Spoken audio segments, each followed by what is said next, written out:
अब बात करने के लिए जुड़ गए हैं बिमलेंद्र झा, एमडी जिंदल स्टील।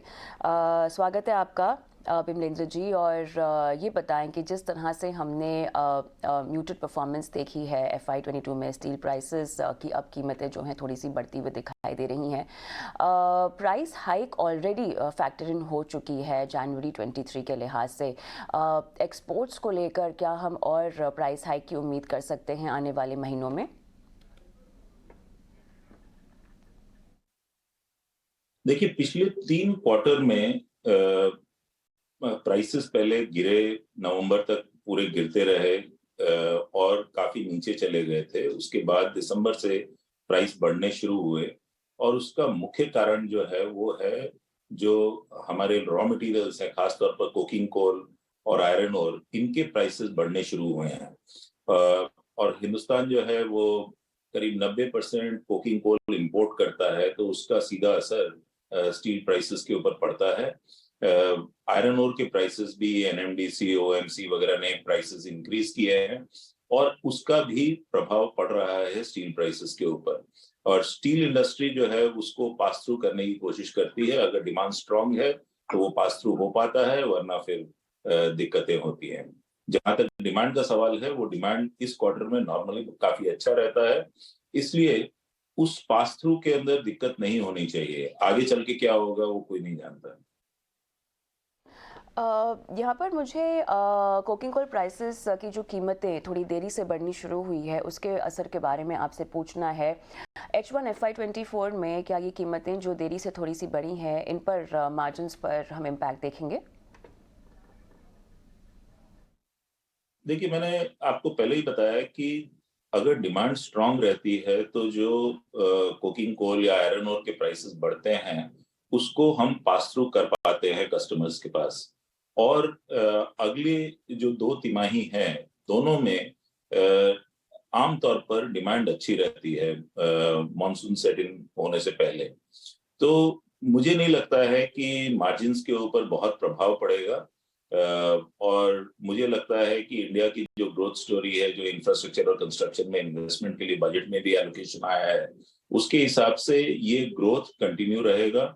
पिछले 9 महीनों के अंदर अगर आप देखें तो हालांकि देश जो है जीडीपी 6.6% पे ग्रो किया, जो स्टील कंजम्पशन हिंदुस्तान में बढ़ी वो करीब 12% बढ़ी उसी उन्हीं 9 महीनों के दौरान। तो ये पॉजिटिव स्टोरी हमारे सामने पहले ही है और मुझे लगता है कि कॉस्ट इंक्रीजेस पास थ्रू हो सकते हैं। हालांकि कोई फंडामेंटल कारण नहीं है इतने कॉस्ट बढ़ने के, क्योंकि अगर पूरी दुनिया को देखें तो उसमें जो है भारत को छोड़ के कोई बड़ी इकोनॉमी ऐसी नहीं है जिसके अंदर की स्टील की ग्रोथ आ रही है।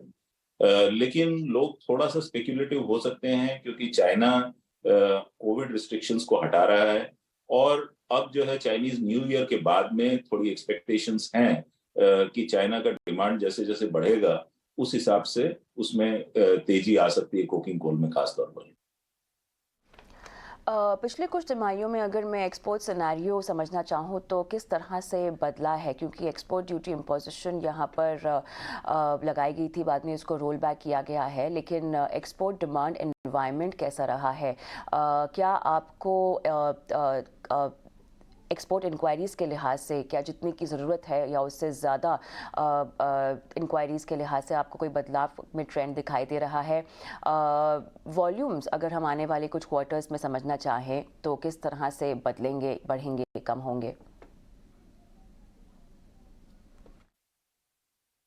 बिल्कुल, एक्सपोर्ट इंक्वायरीज बढ़ रही हैं, इसमें कोई डाउट नहीं है, लेकिन मैंने हमेशा से कहा है कि एक्सपोर्ट्स जो है वो प्रेशर रिलीज वाल्व है।